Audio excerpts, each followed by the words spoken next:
The method presented here can be used to compensate the birefringence of vacuum windows to generate purely polarized light inside the vacuum chamber. It can have many applications in precision experiments involving cold atoms or ions.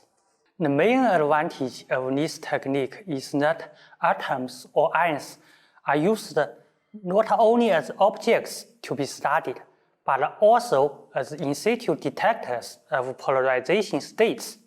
So we can avoid putting the polarization analyzer into the vacuum system.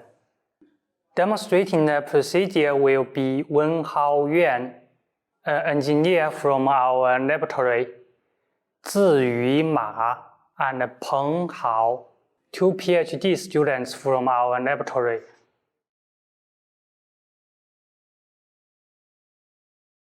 To set up the reference directions for the A and B polarizers, place the polarizers into the path of a 280 nanometer fourth harmonic laser beam and carefully adjust the polarizer holders to keep the back reflection light coincident with the incident light to keep the laser beam perpendicular to the polarizer surfaces.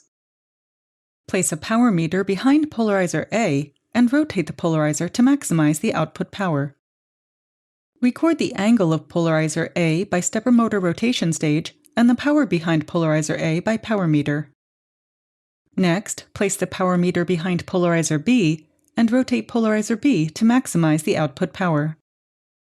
Record the angle of polarizer B by stepper motor rotation stage and the power behind polarizer B by power meter.